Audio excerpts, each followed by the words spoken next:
com que o próximo se lhe escravize ao interesse. Trabalha espontaneamente pelo prazer de servir e, entesourando virtude inatacáveis, não se furta a convivência com as vítimas do mal, agindo sem escárnio ou condenação para libertá-las do vício. O homem inteligente, segundo o padrão de Jesus, é aquele que, sendo grande, sabe apequenar-se para ajudar aos que caminham em subnível, consagrando-se ao bem dos outros, para que os outros lhe partilhem a ascensão para Deus. Mensagem do livro Religião dos Espíritos, pelo Espírito de Emmanuel. Graças a Deus. Assim seja. Gosta de fazer a prece, Lenita? Vamos. Aproveitando a mensagem que a nossa amiga Vera nos presenteou, que o Pai Celestial, que o nosso Deus possa nos tornar pessoas inteligentes, mas a inteligência, Pai, para encontrar você dentro de nós, a inteligência para servir o outro, para transformar o mundo em um mundo melhor. Que essa paz do Cristo possa invadir os nossos corações e acalmar o mundo onde tem tantas aflições. Que a nossa irmã da noite, que vai nos falar sobre o tema, nos traga a leveza para a nossa alma. Que assim seja, Senhor. Que assim seja. E então, devolvemos a palavra à Sunádia, iniciando os trabalhos em nome de Deus, para que ela possa apresentar ou reapresentar o facilitador ou a facilitadora da noite de hoje. Sunádia. Boa noite a todos. Nós estamos recebendo pela primeira vez, né, a irmã Rose. Ela é aqui de Pernambuco, né, mora em Olinda, e já venho na caminhada, né, há 27 anos, né, que ela vem participando, colaborando com a doutrina espírita, não é? Após alguns questionamentos, não é? Alguns conflitos familiares, né, Rose, fez com que buscasse, não é, a doutrina. E desde então, não é, como eu disse aí, há 27 anos, que após essa busca, né, se dedicou aos estudos, né, participou, iniciou a trabalhar na casa, né, que frequenta até hoje, que é o NEAM, que é o Núcleo Espírita Aristides Monteiro, né, localizado também em Olinda. Já participou de diversos trabalhos na casa, desde os mediúnicos, como também os trabalhos administrativos. E, atualmente, ela trabalha na sala de saúde, né, e é uma das coordenadoras da campanha do Quilo, e promove a divulgação do Evangelho do Cristo nos trabalhos de palestra. Também ela é voluntária na ONG Anjos da Noite. Hoje ela se encontra também estudando, né, no curso de psicoterapia reencarnacionista, pela Associação Brasileira também de Psicoterapeutas Reencarnacionistas. Então, Rose, seja bem-vinda, né? Aqui nós somos de Itambé, Centro Espírita Jesus o Nazareno, né? E recebemos com bastante alegria e a palavra está com você. Bom trabalho. Oh, que maravilha. Gente, muito obrigada desde já, né? Já começo agradecendo a espiritualidade da casa, né? A todos os envolvidos nesses trabalhos de divulgação, porque é o nosso objetivo, é o nosso maior objetivo, desde que a gente entrou, você veja como a dor, né? Quando a gente começa a estudar, quando a gente entra na doutrina do espírita, a gente começa a entender que a dor não é castigo de Deus. Há 27 anos atrás eu descobri que Deus não castiga. Eu fiquei tão feliz, porque vinda de outra religião, e toda vez que eu via alguém se dando mal, ou acontecendo alguma coisa, as pessoas diziam assim, isso é castigo de Deus. Deus está castigando. E eu ficava pensando, mas que Deus é esse, né? Que castiga um e não castiga outro. E aí isso também foi me impulsionando em busca de mais, né? E aí a gente começa a entrar nessa doutrina, muitas das vezes, algumas pessoas por curiosidade, outras pessoas porque nasceram no seio espírita, mas a grande maioria, o que move a gente, a grande maioria das vezes, ainda é a dor. Aí a gente começa a entender que a dor não é um castigo, não é uma coisa que veio paralisar, não é uma sentença definitiva, mas é uma mola propulsora, né? Porque ela fez a gente buscar a nossa melhora, ela fez a gente refletir, ela fez a gente reformular, ela fez a gente se transformar, porque qual é o objetivo dessa doutrina esclarecedora, minha gente? Nos tornarmos seres humanos melhores. É por isso que a gente está aqui, é por isso que a gente estuda, é por isso que a gente divulga o Evangelho, desde que a gente que descobriu por Jesus que trouxe esse Deus bom. Jesus trouxe isso há mais de 2000 anos atrás, que ele trouxe essa boa nova, que Deus é bom, Pai justo. Bom, Pai e justo. Quer que a gente aprenda pela dor? Não. Quer que a gente aprenda pelo amor. Mas a gente é teimosinho, né? A gente ainda é teimosinho. Aí a nossa sintonia, a gente tinha que vir para uma escola para aprender a ser mais paciente, mais benevolente, mais indulgente, a tratar as nossas dores, as nossas doenças psicossomáticas, as doenças que a gente puxa para a gente, né? De acordo com as nossas emoções. Por isso que a terra onde a gente está é uma escola, é um hospital, é uma prisão, quiçá, até para alguns. Então, eu fico muito feliz de já ter descoberto esse caminho. Não, aí significa que eu sou, o que eu estava dizendo, Sunay, que o tempo é relativo. Né? Tem pessoas que estão 8 anos na doutrina, 2 anos na doutrina, mas está vivenciando ela. O pouco que sabe, vivencia. E tem gente que está 27 anos, 30 anos, 40 anos e não consegue colocar em prática um cabelinho de sapo. Né? Aí você vai dizer, mas quem é que está mais absorvendo? Né? A gente estava conversando há pouco, eu fico muito feliz quando eu vejo muitas pessoas entrando na doutrina espírita, mas eu queria ficar mais feliz ainda quando visse a gente incorporando, de fato, esses ensinamentos do Cristo, o Evangelho do Cristo, que essa doutrina nos esclarece maravilhosamente.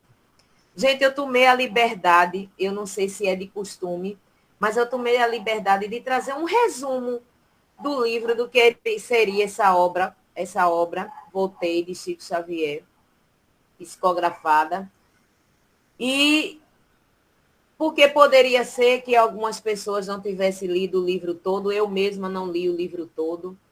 Então, eu achei muito interessante esse resumo, né, que é uma psicografia de Chico, é uma obra que narra a primeira pessoa, a experiência de um espírito chamado Irmão Jacob, após sua morte física. Né? É o relato íntimo e detalhado, onde ele aborda o processo, a desencarnação, a descoberta da vida do mundo espiritual, com valiosos ensinamentos sobre a continuidade da existência. Então, é valioso essas informações que ele traz.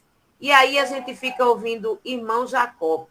E aí eu vi que esse Irmão Jacob é um pseudônimo. O autor espiritual, Irmão Jacob, foi em vida, né, na sua vida, quando estava entre nós, foi o empresário Frederico Fagner, um homem de negócios de sucesso, que foi fundador da gravadora Casa Edison.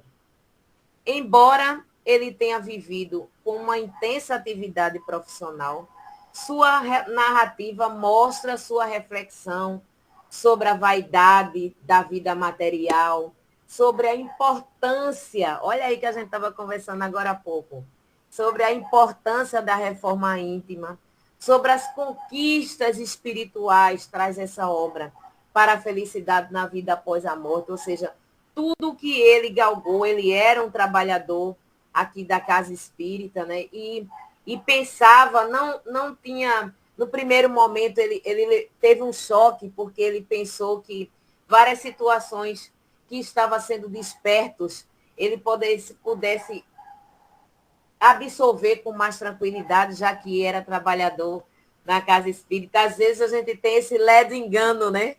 Que a gente tem uma passagem diferenciada, que a gente vai pegar um bilhete diferenciado, e aí ele chama, né, essa obra, chama mais uma vez a essas reflexões sobre essa vaidade, essa busca exacerbada do ter, né, em cima do ser, essa valorização do ter em cima do ser, e a importância de a gente não entrar só na doutrina espírita, mas deixar ela entrar na gente. Ela fala também, essa obra, dessa jornada que ele teve no mundo espiritual, a história do irmão Jacob, ele detalha essa sua experiência no plano espiritual, esclarecendo alguns temas que ele traz para a gente, e aí ele traz sobre o desencarne, né? Ele relata o momento exato do desligamento do corpo físico e como foi recebido na dimensão espiritual, né? Eu costumo dizer, eu fui assistir uma palestra de um colega que ele dizendo que para a gente morrer bem, a gente tem que viver bem. Né? Interessante isso, né? Eu lendo essa obra, eu passei um ano falando sobre esse livro, Quem Tem Medo da Morte, de Richard Simonetti. É um livro fininho, mas ele traz esclarecimentos que todas as pessoas deveriam ler esse livro. O livro por Richard Simonetti. Então, esse livro traz uma leitura, é uma leitura esclarecedora do nosso comportamento, o que de fato a gente leva, né? A importância das nossas ações, porque não é a gente desencarnar que a gente vai fazer, eu não estou fazendo nada proveitoso aqui para o meu crescimento espiritual, mas quando eu desencarnar, né, eu vou ter uma situação melhor. Não é assim. Né? A continuidade do que se vai, do que se espera na erraticidade, é justamente uma continuação do que você começou aqui. Ou seja, o que a gente leva na bagagem quando a gente volta para o mundo espiritual. Né? Ele fala também nessa obra sobre os reencontros maravilhosos que a gente vai ver daqui a pouco, com o Carlos Suder, com o Guilhom, com a vontade dele encontrar com Bittencourt Sampaio. Então, ele vai narrar, lá no capítulo 12, que a gente vai enfatizar daqui a pouco, ele vai narrar como ele ficou feliz, como ele se sentiu alegre, feliz, com a presença desses irmãos, com esse atendimento fraterno que ele conquistou, conquista dele, mérito dele, comportamento louvável dele que ele tinha aqui e levou com ele essas boas ações.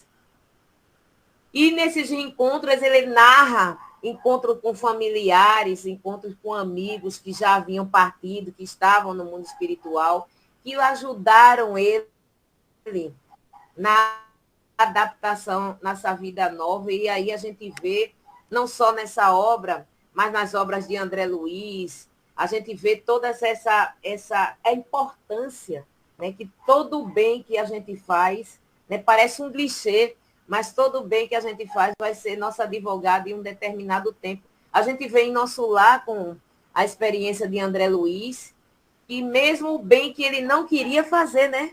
Aquela senhora que ele atendia já por último, a pedido da secretária, aquele casal que ele atendia lá por último, e no momento em quando ele estava nas zonas de sofrimento, nas zonas umbralinas, era ela que estava fazendo prece, né, por ele, para ele sair mais rapidamente. Então, a gente vê como esses encontros familiares, esses amigos, são importantes no nosso processo de adaptação à nova vida, à nossa verdadeira vida. Eu estou para dizer, não é isso? Porque nós estamos aqui de passagem, não é isso? Estamos passando para justamente ter experiências e nos melhorarmos. Não é um local de prova? Né? Ele fala também essa obra do intercâmbio mediúnico, não é? Ele traz para a gente detalhes sobre esse intercâmbio mediúnico com o plano material através da mediunidade. E os principais ensinamentos dessa obra é a importância dessa preparação, né? O maior objetivo é a preparação para a vida após a morte, após o desencarne. Ele traz também essa questão da reforma íntima, né? O Espírito Jacob, ele enfatiza a necessidade de cumprir as lições aprendidas em vida, de ser realizador dos ensinamentos de elevar da moralidade, e em vez de apenas só falar sobre o assunto. Muitas vezes a gente fala, né? A gente estuda, a gente apresenta um determinado tema, né? A gente vivencia na casa espírita, a gente estuda. Dentro da casa espírita é tudo maravilhoso. Mas a hora de a gente colocar em prática todos os ensinamentos da casa espírita é daquela porta da casa espírita para fora. É no nosso lar, é no nosso trabalho. Ah, Rose, não é fácil, não. E quem foi que disse que seria? Não é? Quem foi que disse que seria? Outro ponto que ele traz, outros principais ensinamentos que ele traz nessa obra é, como a gente já falou há pouco, a vida após uma morte, né? Esse livro, ele reforça a ideia da continuidade, da existência, né? Ele mostra que a vida não termina com a morte e que o mundo espiritual é uma realidade, assim como o irmão Jacob e outros irmãos em outras várias obras trouxeram essas informações para a gente, né? Ele traz também a preparação espiritual, porque a experiência do irmão Jacob serve como um alerta. É um alerta para nós que estamos aqui encarnados, né? Destacando a necessidade de a gente priorizar a evolução, gente, moral. A evolução moral, a evolução moral, a evolução espiritual, enquanto a gente está aqui no plano material. Porque a gente não pode só se preocupar com a parte intelectual. Ah, eu li. É muito bom ler, eu li vários livros. Eu li a codificação toda, eu li todas as obras de Emmanuel, psicografias de Emmanuel, trazidas as obras de Chico, eu li as obras de Divaldo. Né? Eu acho tão bonito quando eu vejo uma pessoa que leu tantos livros, né? Mas a pergunta que não me deixa calar é se a gente está colocando em prática, não é, essa leitura. Porque muitas vezes a gente só lê, a gente só vê, mas a doutrina, né, o objetivo não é esse. O objetivo é nos transformarmos. Quando a gente coloca o pezinho naquela porta daquela casa bendita, de qualquer uma casa espírita, movido pela dor, e aí a gente entende que, graças a Deus, a dor tem esse papel, né, de pelo menos fazer a gente despertar. E aí vem o irmão com esse capítulo 12, que a gente vai enfatizar, mas aí agora, né, a irmã vai abrir esse capítulo 12, né, que é um capítulo intitulado Entre Companheiros, né? Entre companheiros. E aí a gente começa a entender, olha como foi bom esse briefing, esse resumo que a gente fez agora há pouco, né? Eu tomei a liberdade de trazer esse resumo aí para a gente do livro. E porque aí a gente começa a entender entre companheiros. Por que entre companheiros? E aí a gente enfatiza nesse capítulo 12 justamente esse atendimento fraterno, como é importante a gente receber dos amigos espirituais que a gente galgou, que a gente conquistou. E aí você pode ficar pensando, Rose, como é que eu vou conquistar uns amigos bacanas como o irmão Jacob conquistou, foi recebido por tanta gente boa, de bom coração feliz, familiares, como com as nossas ações. À medida que a gente vai colocando em prática nossas atitudes, nossa internalizando a doutrina espírita, a transformação, nós fazemos ela dentro da gente, nos tornamos seres humanos melhores, nós somos energia. Quem disse isso foi Jesus. Não sou eu que estou dizendo, não. Quem disse isso foi Jesus, quando ele disse que nós somos luz. Nós somos o sal da terra. Então, a gente atrai as luzes boas, como a gente também atrai as luzes não tão boas. Mas a gente entrou nessa proposta, a gente está estudando nessa proposta, independente do tempo que a gente tenha, o importante é como o empenho, não é nem empenho de anos, mas o empenho da nossa boa vontade de internalizar essas boas novas, trazendo por esse consolador prometido que Jesus, há mais de 2000 anos atrás, disse que mandaria para aprender, para a gente aprender, não, para que a gente lembrasse dos ensinamentos do Cristo. E aí vem esse capítulo 12, e ele começa assim: é imenso consolo pensar, esse capítulo, é imenso consolo pensar que a morte não interrompe o trabalho sadio e edificante. Olha que coisa boa. A gente que trabalha aí na campanha do quilo, né? Então a gente vai ter muito trabalho, viu? Se a afinidade da gente foi pela campanha do quilo, né? Outros trabalhos na casa, tem casa que trabalha com sopa, distribuição fraterna, tem casa que trabalha na assistência na saúde, nesse atendimento fraterno, a importância do atendimento fraterno, da escuta, né, gente?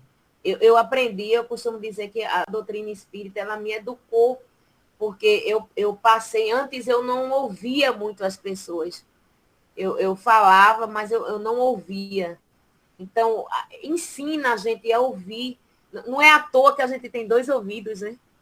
2 ouvidos e uma boca. Se fosse para a gente falar mais do que ouvir, a gente tinha 2 boquinhas aqui. Aí você, Rosa, a gente ia ser feio. Não ia ser, não. Se o objetivo fosse ter 2 bocas, a gente ia ser a coisa mais linda como a gente é agora. Mas o objetivo é a gente ouvir, tem tanta gente precisando ser ouvida. E ele disse que esse trabalho sadio e edificante, e isso que a gente tem de bom, que a gente internalizou, a gente vai conseguir levar adiante na nossa bagagem. Olha que coisa boa. Os ideais nobres possuem suas verdadeiras raízes na vida espiritual, porque a gente vai estar aberto, né, gente? É o leque das proporções, onde a gente vai não estar mais preso, a gente não vai estar mais preso pelo corpo físico, que é uma prisão por espírito, né? Então a gente vai estar mais livre para agir além do túmulo, na vida espiritual e além do túmulo. Podemos continuar o serviço que se afina com as nossas tendências e esperanças. Então, há pouco, antes de a gente entrar online, eu estava fazendo o Evangelho no Lar, e o meu Evangelho no Lar caiu no capítulo 10, né? E a gente estava falando justamente sobre a importância, essa importância da nossa tendência, da nossa transformação. E ele continua: se for verdade que os maus, por vezes, prosseguem caminho algemados às realizações escuras, é certo igualmente que a tarefa do homem bem intencionado não sofre pausa ruinosa em seu desdobramento. Há 1000 ângulos diversos em cada missão de benemerência, e a providência divina favorece em toda parte a determinação do homem de cooperar nesse ou naquele setor do bem. Ou seja, nós temos a centelha divina, gente, do servir. Servir é a nossa missão. E de entendermos, né, qual é as nossas limitações, que muitas vezes nós temos limitações aqui no corpo físico, que quando a gente chega na erraticidade, no mundo espiritual, a energia não é a mesma. A gente pode estar preparada aqui para um determinado setor, mas quando a gente chega no mundo espiritual, o que vai levar em conta, o exemplo disso foi André Luiz. No nosso lar, ele mostra quando ele quis entrar nas câmaras de regeneração para ajudar as pessoas, e ele desmaiou, passou mal, porque a capacidade que ele tinha, a aptidão médica que ele tinha, no mundo espiritual, o que ia valer era a condição de equilíbrio emocional, moral e espiritual. Era essa energia que ia reabilitar as pessoas que estavam ali enfermas. E não só os conhecimentos médicos. E a gente começa a entender esse despertar, né? Quando a gente se despreende do corpo físico, ele traz essa informação. E ele diz aqui, meus primeiros contatos com os associados de serviços espirituais cristãos representam para mim, meu espírito, incentivo inapreensável. Ou seja, ele ficou, né, apreciando como os contatos que ele estava tendo ali na chegada. Que contentamento pensar na continuidade da colaboração digna.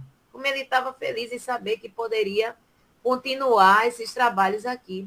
Que conforto verificar que os meus defeitos, veja, a consciência no despertar, porque aflora, que conforto verificar que os meus defeitos não me anularam de todo para a obra doutrinária que tanto amara no mundo.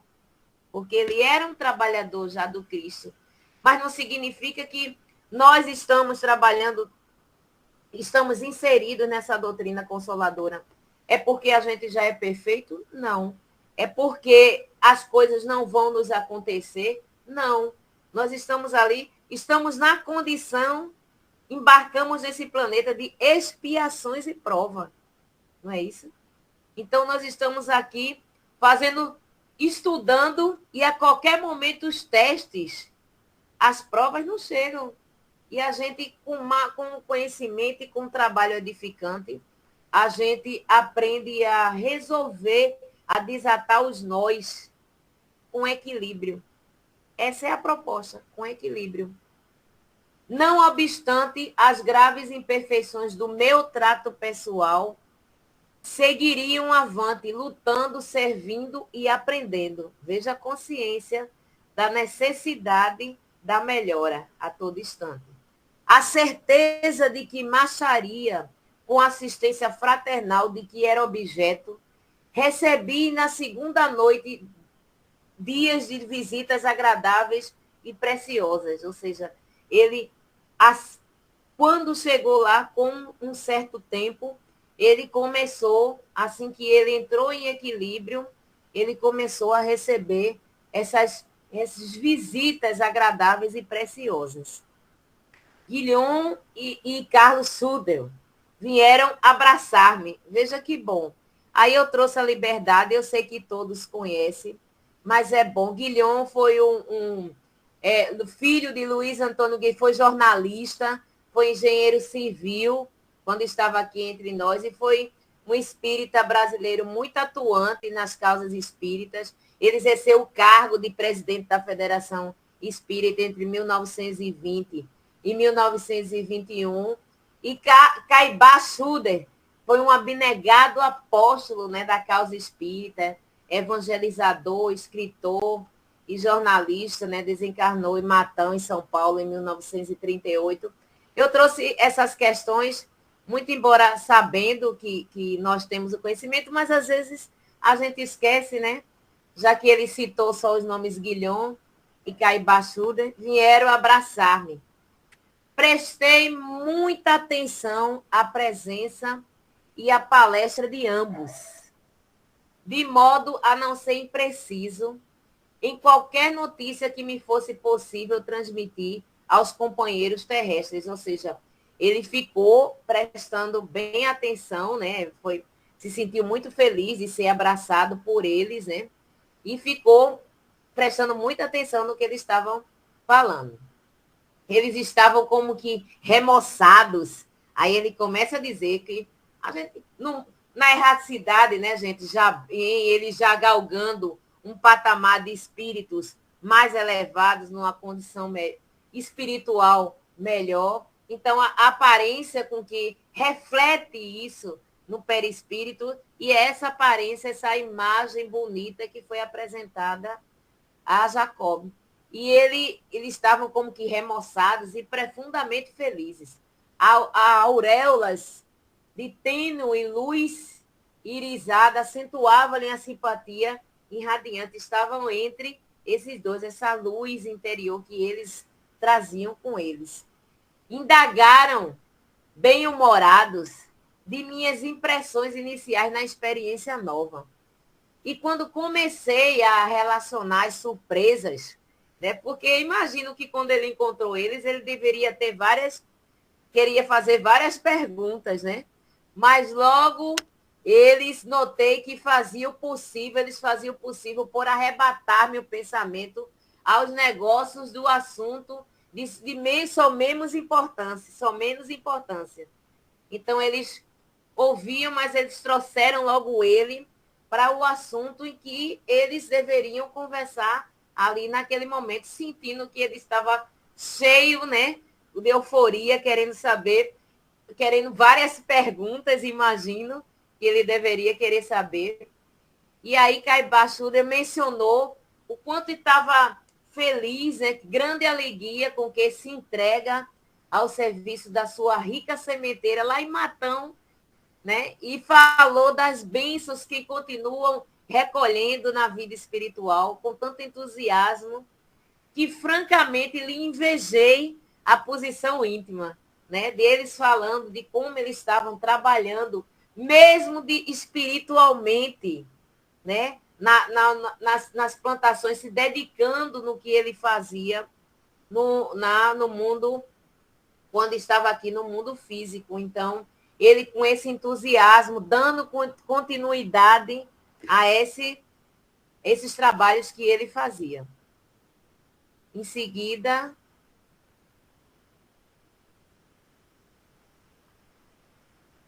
Guilhom, visivelmente satisfeito, né, referiu-se ao contentamento, né, com que colabora na extensão dos trabalhos doutrinários, ele dizendo que lá trabalhava, né, tinha a função dele nos trabalhos doutrinários, sob a orientação de Ismael, olha que maravilha, Ismael, né, e mostrou imensa alegria pela possibilidade de prosseguir em espírito, junto à esposa e os filhos queridos, perfeitamente integrados em seu idealismo superior. Imagine você voltar para a casa espiritual e ter a bênção, né, de reencontrar os espíritos e a sua esposa, os filhos, e ambos estarem, né, perfeitamente interligados nos trabalhos de idealismo da evolução espiritual. Veja que maravilha. E ele continua dizendo que demonstrava enorme reconforto por haver readquirido plenamente a visão, porque ele tinha perdido a visão enquanto estava aqui no plano físico e no mundo espiritual ele estava reabilitado da visão, vendo seus olhos com efeito permaneciam mais penetrantes e mais lúcidos. Prometeram-me, né, Jacob dizendo, prometeram ambos que em breve tempo eu retomaria minhas atividades na doutrinação, explicando que não longe dali infinito trabalho nos aguardava na cooperação. Olha que coisa boa, né? Opinião autorizada, porque esse capítulo 12, ele divide em tópicos, e nesse tópico agora ele faz uma opinião autorizada. E aí ele faz, perguntando a Guilhom quanto ao motivo pelo qual ele não se comunicava mais frequentemente em nosso meio, né? Ele fez um gesto significativo na calma, que lhe é peculiar, e falou para o irmão Jacob, porque ele não se comunicava mais frequentemente, eu acredito que nas sessões da casa, né? E aí, e ele respondeu a Jacob, ora, Jacob, quase que diariamente visito as nossas organizações, partilhando dos trabalhos abnegados servidores do Espiritismo no Brasil. Entretanto, você compreende os obstáculos do intercâmbio prematuro ou inoportuno. Os companheiros de luta devem agir em campo livre, qual aconteceu conosco. fazem a corrida ao estádio da fé. Necessitam usar a própria razão e revelar as próprias forças na concretização das bênçãos que recebemos de Jesus. Aí você veja ele trazendo, levando essa questão dos trabalhos mediúnicos. Muitas das vezes a gente recebe, a gente tem que estar preparado. A importância da gente se preparar, de um médium estar preparado, do trabalhador da casa espírita estar preparado, ter conhecimento, né? Estar preparado para receber essas informações.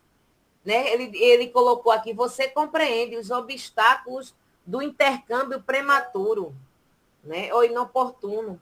Talvez algumas mensagens sejam trancadas, né? E não podem repassada com tanta riqueza de informações, algumas vezes porque aquele médium ainda não tem condições de obter aquela informação ou repassar da forma que ele gostaria que fosse repassada.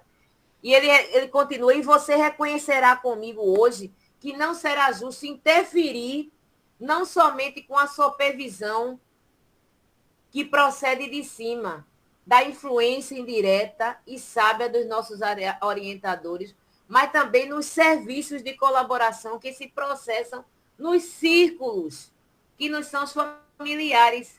Né? Ele não quer intervir, ele quer deixar que ele manda as notícias, eles influenciam, mas respeitando sempre o livre-arbítrio daquela equipe que está trabalhando. Sempre que possível, e ele confirma isso, sempre que possível, coopero com os amigos no desenvolvimento do ideal que abraçamos. Todavia, não é imperioso que venham a saber da minha presença pessoal nas tarefas que lhe competem. A liberação do corpo pesado não nos exonera da obrigação de servirmos nas fileiras do Espiritismo com Jesus, sem precisar de codinomes ou de nomes diretamente. Olha, sou eu, sou fulano, sou cicrano que está aqui passando a mensagem, mas simplesmente nos ajudando. A liberação do corpo não nos exonera da obrigação de servir nas fileiras do Espiritismo com Jesus. Entretanto, podemos atuar sem nos identificarmos. Não faltam meios para ação sem barulho, mais substancial e mais proveitosa, atentos quanto devemos estar à vitória da ideia cristã e não ao prevalecimento indébito e provisório de nossos pontos de vista, ou seja, eles não querem colocar os pontos de vista, mas nos ajudar a nós chegarmos àquele ponto de vista adequado. Pode prosseguir, querida. O concurso do Brasil na obra da cristianização do mundo, e ele traz essa informação para a gente, né? Que o Brasil, o concurso do Brasil na obra da cristianização do mundo é muito mais importante do que a gente tem ideia, né? E nessa bendita contribuição há lugar para todos os servos do Evangelho, embora as divergências naturais na interpretação de textos sagrados. Porque tem muita gente aí interpretando, né, os textos sagrados de uma forma que ao seu bem-querer, né, que vai servir às suas conotações e concepções, e não ao que de fato veio a proposta do Cristo. Né? E não de fato, e a doutrina ela tem muito cuidado, está muito aberta para isso.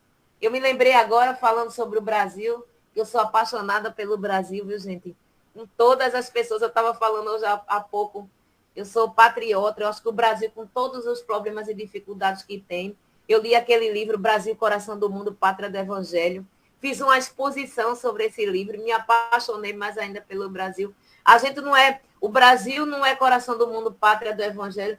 Quem quer que seja que diga que não é, mas é sim. Não é porque é um lugar de perfeição, não. É porque aqui é o lugar do Hospital do Cristo. Só aqui vieram vários espíritos imperfeitos. E por que o Cristo mandou para cá?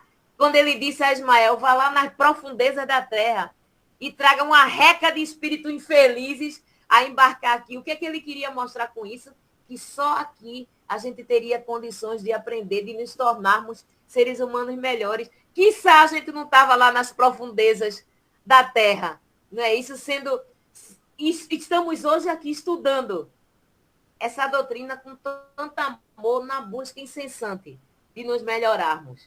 Então, sim, o Brasil é essa bênção, né? E podemos fazer ela melhor ainda, numa sintonia melhor ainda, fazendo a nossa parte para ajudarmos nesse processo de regeneração. Olha aí a nossa responsabilidade, né? Estamos diante de um agigantado, e ele continua, estamos diante de um agigantado de esforços de educação, cuja grandeza nem de leve podemos apreciar por enquanto, ou seja, a gente não tem nem condições, na época que essa obra foi, nem condições, como a gente ainda não tem. Como a gente ainda não tem. Assim, é conveniente utilizarmos os recursos ao nosso alcance em benefício da fraternidade geral, com sadio e gradativo entendimento da verdade e do máximo bem, ausente de qualquer problema intricado e desagradável do personalismo menos digno, que somente o orgulho, o egoísmo e a vaidade representa. Não está na hora de a gente se desprender disso. É imprescindível esquecermos os casos pessoais para fixar a mente no espírito coletivo da tarefa redentora. Não é eu, não é você, somos nós. Não é aquele povo, não vou me preocupar com aquele povo que está passando por guerra, somos nós. E somos todos iguais, filhos do mesmo pai, estamos todos no mesmo barco. A gente tem que se preocupar, sim, com todos que fazem a nação. E com um sorriso, e ele termina com um sorriso que bem lhe expressava os altos atributos de psicólogo, terminou. É preciso evitar as complicações de nossa morte, que está aqui e aqui, né, gente? Na nossa mente e no nosso coração. Informações da luta espiritual. Quando indaguei, Jacob dizendo, né? Quando indaguei se moravam ali, naquela mesma colônia de refazimento e educação, a que eu fora conduzido pela ternura da filha, né? Da filha Marta, responderam negativamente. Declarou Guilhom. Residi em plano diferente em companhia da genitora, que eu aguardava no além-túmulo com extremado carinho, onde prosseguia em ligação com os familiares inesquecíveis e com os irmãos de tarefa ainda materializados no mundo, né? E Caibaçudo fixara-se em extensa organização destinada a proteger os interesses do espiritismo evangélico no mesmo núcleo, ou seja, na mesma colônia em que Guilhom fora compelido a sediar, atendendo o coração, ou seja, eles estavam juntos no mesmo local, ambos trabalhando, tá vendo? Trabalhando sem cessar a proteger os interesses do espiritismo evangélico. Olha que coisa boa.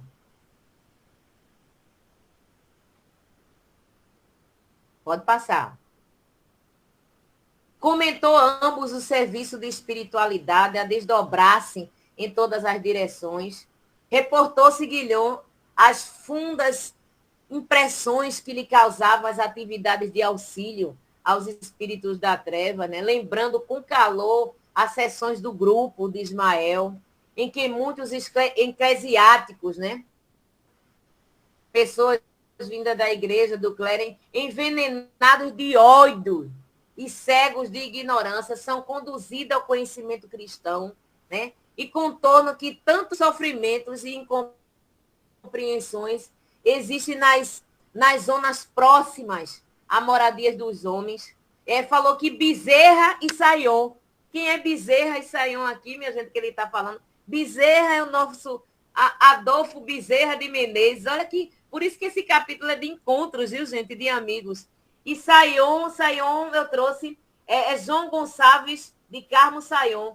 Ou seja, são figuras, né, históricas do movimento espírita que aparecem para auxiliar, dar a sua contribuição ao irmão Jacob nesse momento em que ele se encontra fora na erraticidade.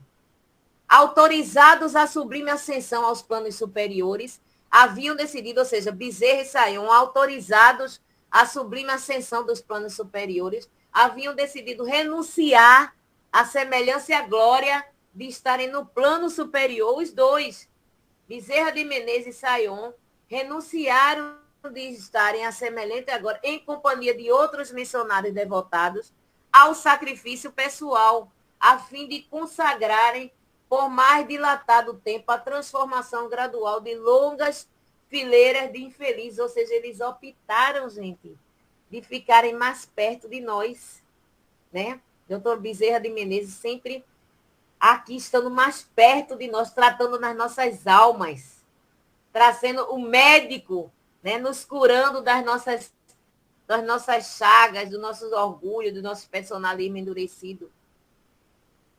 Pode passar, querida.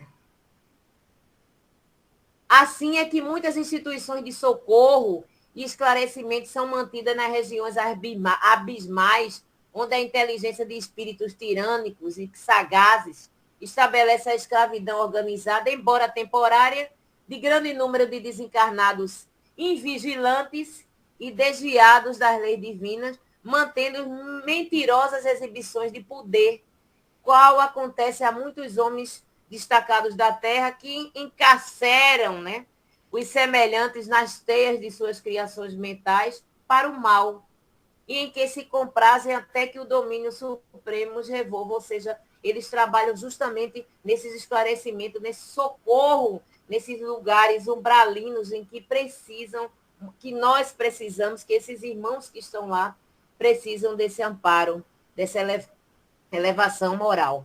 A ação contra o crime e contra a ignorância nas esferas que rodeiam a experiência carnal é vigorosa e incessante. Estão lá.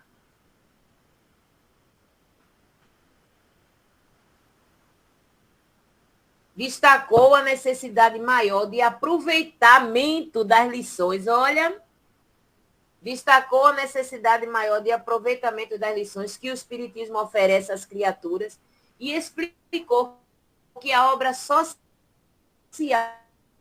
que a nossa doutrina consoladora vem realizando no Brasil constitui valioso esforço de vanguarda, de vez que em muitos centros de evolução planetária a solidariedade humana com entendimento e aplicação das bênçãos divinas somente é suscetível de intensificação nos ciclos de trabalho além da morte do corpo.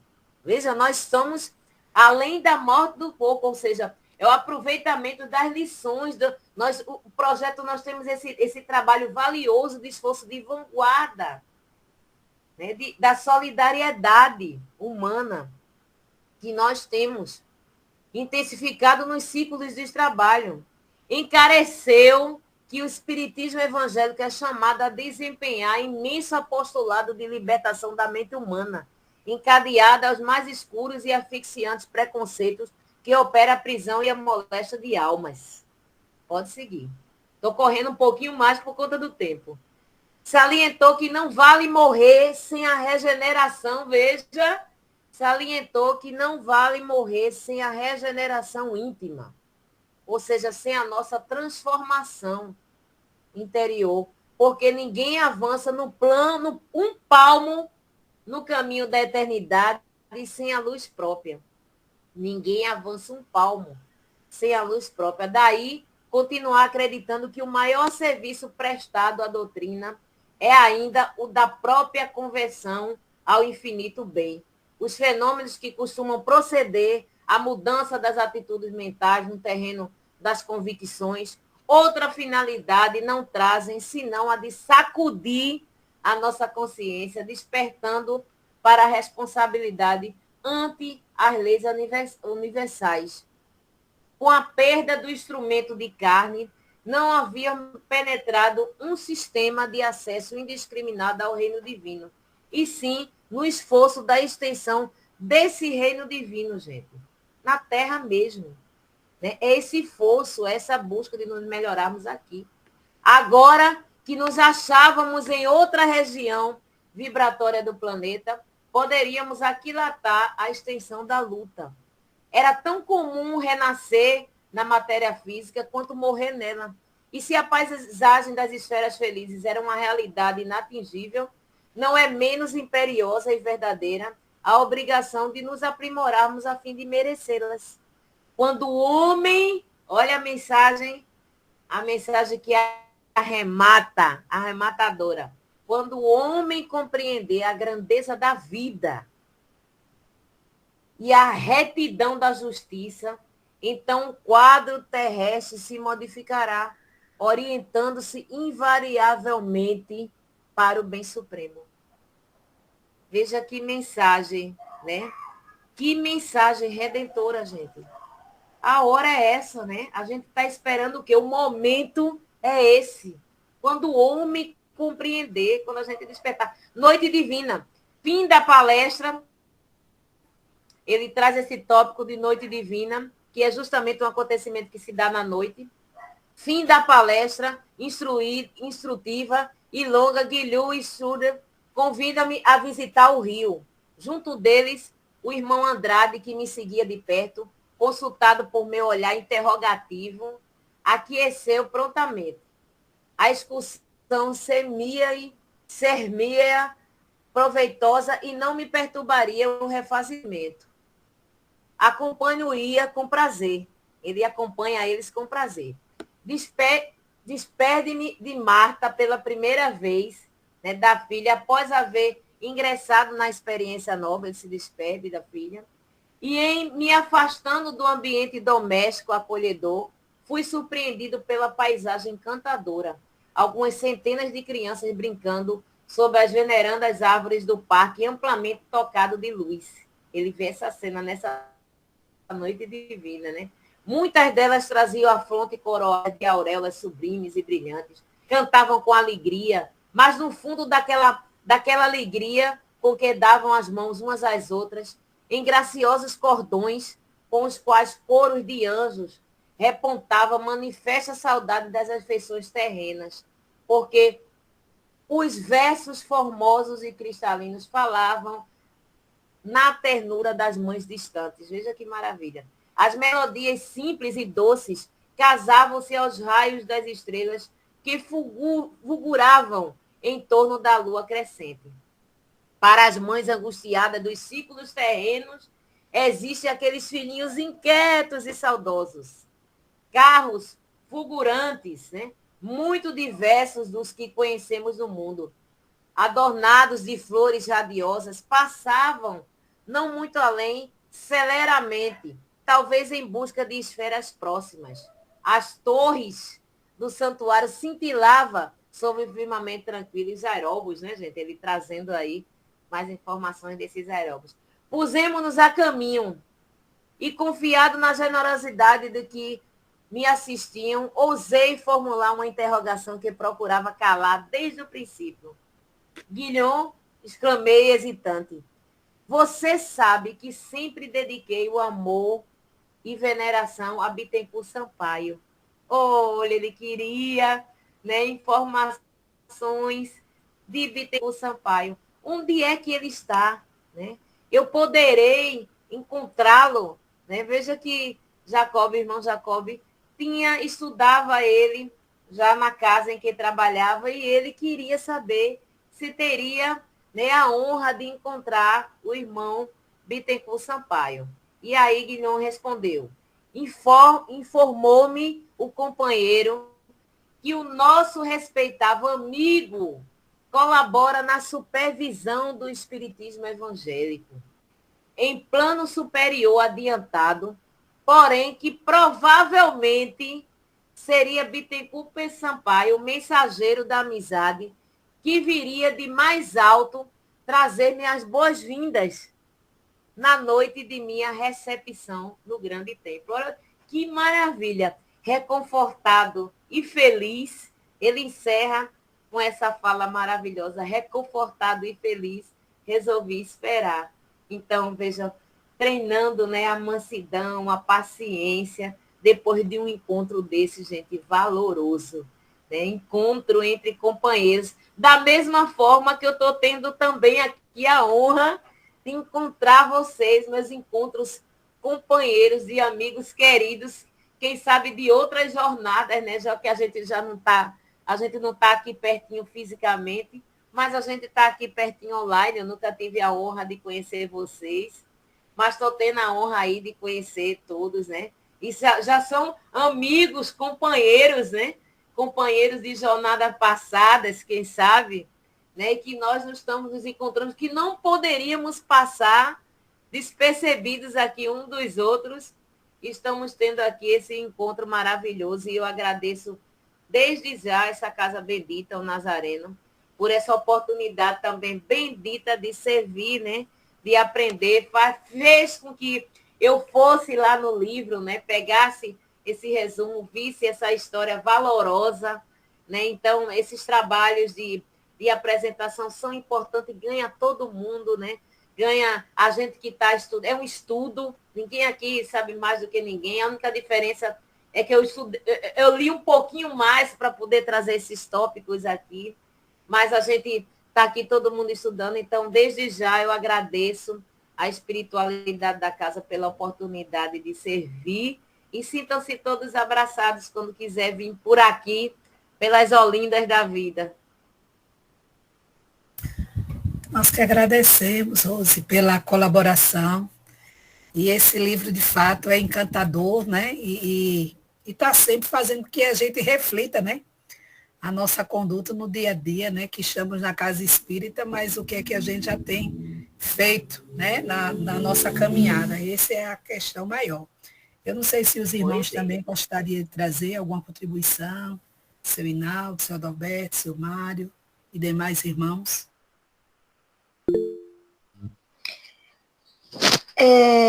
Primeiro, agradecer a você, Rose, pela exposição belíssima, né?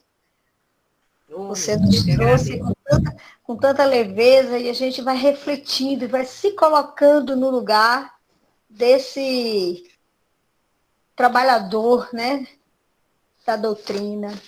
E eu fico a me perguntar exatamente o que você falou. Eu só tenho 6 anos na doutrina. E recentemente eu falei aonde eu frequento, que eu sou presidente do centro. Alguém disse assim, como é que você conseguiu ser presidente do Centro Espírita com 6 anos? Eu disse, isso só quem me convidou. Aí eu fui até um tanto grosseira. Eu disse, olha, eu aprendi em 6 anos que o que mais importa é o que eu faço. Eu não sei palestrar, mas talvez aqueles que palestram tenham um conhecimento e eu tenho uma humildade. Então, quando a gente tem a humildade, a gente consegue dar um passo talvez mais adiante, porque o maior problema do homem ainda está na vaidade e no orgulho. Quando a gente quebrar esses tabus, né? Entender que eu não preciso ter 30 anos na doutrina para eu servir, para eu ter amor ao próximo. Então, você me fez me recordar isso aí. Ele dirigiu uma casa espírita, né? A nossa casa aqui é dirigida por uma mulher também. Ele dirigiu uma casa espírita, né? Como a gente costuma dizer aqui brincando, não é brinquedo não, né? Porque eu costumo dizer aqui, nós somos doentes, tratando de doente. Trabalhador de casa espírita não é anjo, nem é perfeito, não, é doente, né? E imagine uma pessoa tem que ter um equilíbrio e um preparo emocional muito grande para coordenar todos esses espíritos doentes. Então, parabéns a todos que estão de frente, né, que administrando, né, com maestria, porque nós somos milindres, né? Milindres, então trabalhando todas as milindrez de todo mundo dentro de uma casa espírita, né? Verdade. Lenita, o que você traz é aquela coisa, é o que você já faz, né, nesse tempo que você está. Não é? E não por os anos também, como o Rose falou, está há 27 anos, mas também o que é que já tem feito, né, Rose, na caminhada. Então, não é o tempo, mas eu acho a questão do compromisso, a responsabilidade que a gente abraça enquanto trabalhador na seara, né? Seu Mário, com a palavra. Não sei se mais algum irmão ia trazer alguma coisa. Não? Seu Mário?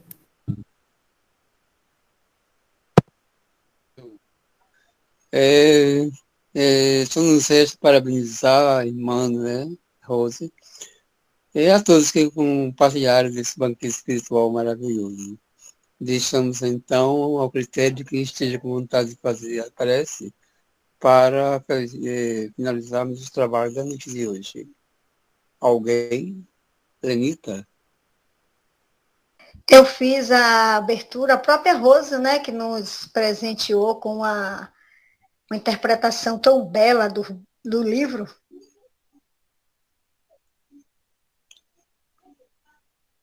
Rose? Eu, no primeiro momento, depois que eu fui convidada, eu disse, meu Deus, como é que eu vou falar sobre um capítulo? Depois aí eu fui me clareando, a amiga, né? Foi me clareando e dizendo, não, você vai, né? Você vai estudar os tópicos. Eu disse, meu Deus, será que eu vou conseguir desenvolver, né, num tópico? E aí foi que veio aquela ideia, né? Aquele irmãozinho veio na cabeça, dá um resumo, dá uma olhada no resumo, que aí você vai entender todo esse contexto. E aí ajuda a parceria aí, ó, das ideias, fez com que a gente tivesse esse estudo bacana, né? Que o intuito é esse, é a gente sair daqui uma sementinha, né, que foi jogada. É para fazer a prece final? Fique à vontade, A viu? proposta é essa, né? Então vamos. Essa semana eu faço parte de uma ONG, né, Os Anjos da Noite, e toda noite a gente está na rua distribuindo alimentos. São 300 quentinhas que a gente distribui de domingo a domingo. De segunda a sexta, a sábado é à noite, e no domingo são 500 almoços. E a gente não começa nenhum trabalho físico sem um alimento espiritual. E a prece que eu vou fazer agora é o nosso alimento espiritual, que é a oração de São Francisco, que é a oração que quando eu chego lá, de tanto eu falar ela, aí os irmãos que estão na fila fazem, moça, como sexta-feira agora, canta aquela canta aquela música que a senhora canta direto, que a senhora canta uma atrás da outra. Eu disse, ô irmão. Então, E agora ontem foi dia de São Francisco, Rose, você Dia de sabe. São Francisco, a gente estava lá na rua, né, fazendo esse trabalho bendito, como todo trabalho que a gente se coloca à disposição de servir. Então, Senhor, fazei-me instrumento de vossa paz. Onde houver ódio, que eu leve o amor. Onde houver ofensa, que eu leve o perdão. Onde houver discórdia, que eu leve união. Onde houver dúvidas, que eu leve a fé. Onde houver erro, que eu leve a verdade. Onde houver desespero, que eu leve a esperança. Onde houver tristeza, que eu leve a alegria. Onde houver trevas, que eu leve a luz. Ó Mestre, fazei que eu procure mais. Consolar que ser consolado. Compreender que ser compreendido. Amar que ser amado. Pois é dando que se recebe. É perdoando que se é perdoado. E é morrendo na carne, vivendo no espírito, que a gente alcança a luz. E é morrendo que se vive para a vida eterna. É a gente matando esse homem velho e deixando nascer o homem novo, e é que a gente vive a vida eterna. E Deus Pai Todo-Poderoso continue nos abençoando, hoje e sempre, assim seja. Que assim seja. Seu Mário. Que assim seja. Em nome de Deus, Pai Todo-Poderoso, em nome de Jesus, em nome de Maria, consideramos finalizados os trabalhos dessa noite, desejando a todos muita paz e uma boa semana de muito trabalho, luz e paz.